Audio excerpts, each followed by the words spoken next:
Welcome to this presentation, which is a summary of data analytics performed using R on BBY. I am Om Kundurti and I'll be taking you through the analytics performed on their data to help their marketing department.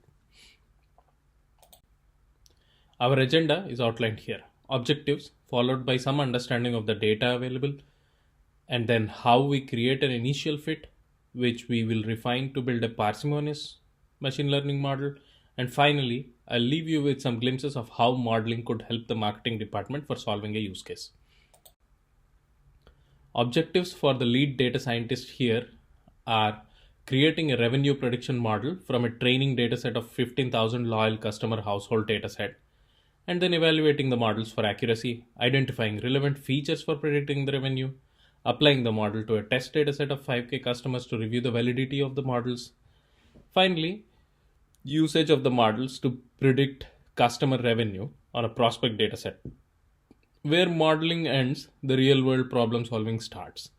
So ideally, we want to do some further exploration of the data, of the results, based on the predictions to identify the best customers for BBY and bring those insights from final exploration to the data science department for acceptance, and who knows, maybe even some inspiration.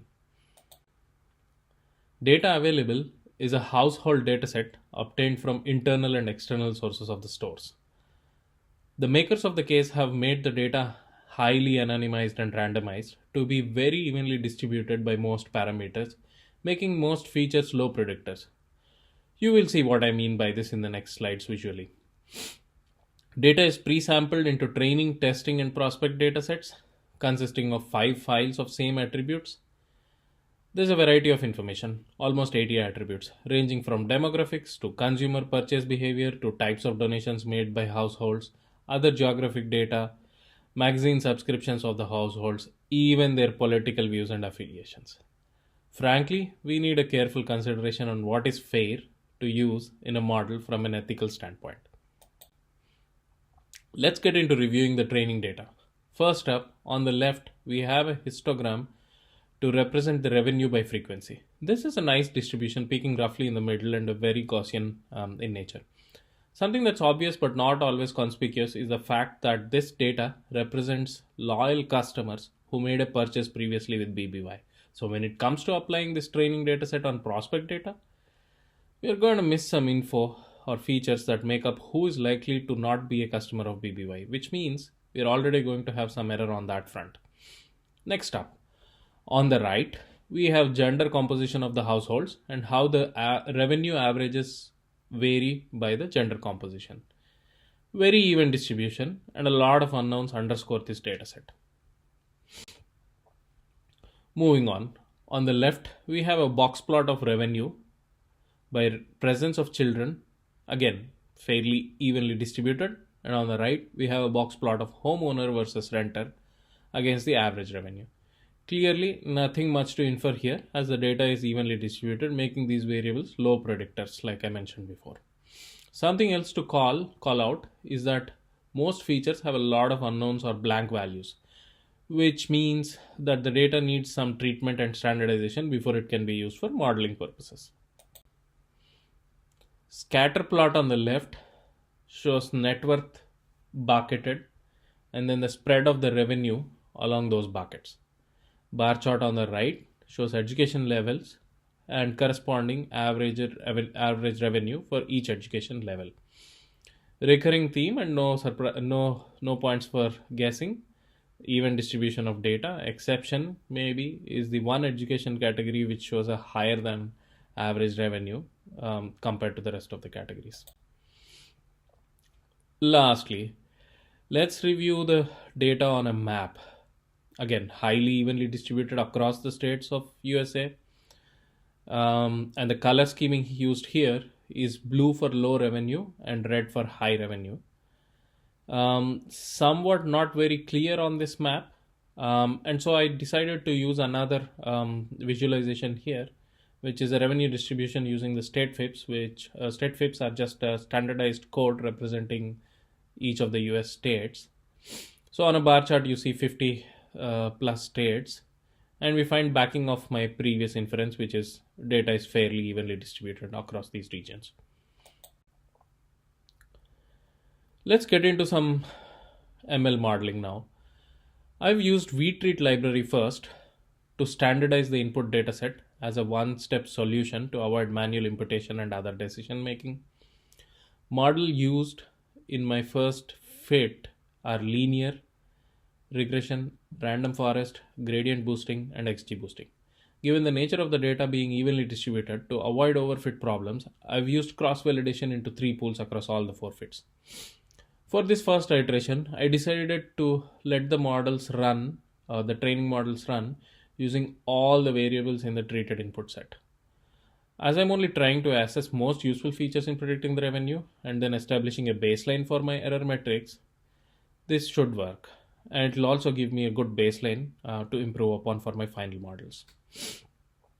And when you review the result metrics, this is underscored by low R squared and RMSE in the range of 90s or high 90s rather for these initial models. So that gives me some baseline to work with. Varimp function in the caret package was then used to retrieve the top 20 variables, or basically the most relevant variables for each of these models. The second table at the bottom of the slide shows the top 10 relevant features from each of the model. But the point here is this will help me in building a parsimonious model. Before deducing what features to use for feature engineering, I made the unique list of all the important features identified by the four models that I mentioned in the last step, in the last slide. And it comes out to be 46 variables shown on the right hand side of this slide. Not surprisingly, occupation, education level, consumer purchase behavior, ethnicity related attributes were among the top most useful features. And I must say, I did not see any problems in using these variables from an ethical standpoint, as there were no religious or political views among these. Before discarding the rest of the variables, I decided to create some consolidated variables that could represent the essence of a lot of these individual variables, which we plan to drop as they are probably not that useful in the final outcome of the prediction. So on the left hand side of this slide, you see some binary features engineered and other efforts of feature engineering that I've done. With that taken care, I then proceeded to drop all the other features, around 57 variables. Now we go and build a parsimonious model. All 4 algorithms used in my first fit, linear regression, random forest, gradient boosting, and XG boosting, were applied again on this subset of data. Results of this iteration, my R square is quite comparable to my initial fit, which confirms that we did not lose any significant features. The RMSE and other metrics have gone down slightly, confirming that the features that we have engineered and the removal of noisy features has only helped the model get more accurate. And 3 of the 4 models, except the random forest, shows stability between training and testing. As random forest does not show the stability, it's omitted in my final prediction, which is an ensemble average between the other 3 remaining models to further reduce the error. Low R square here cannot be improved given that the data is anonymized and we can't join this to external data set, maybe with the exception of some economic data or such based on geographical features, but I wasn't sure that's going to add much value to this data set. So I proceeded to use the ensemble average, and I also have a couple of charts here indicating the distribution of the predicted revenue by the ensemble average, and we notice a right skewed distribution here.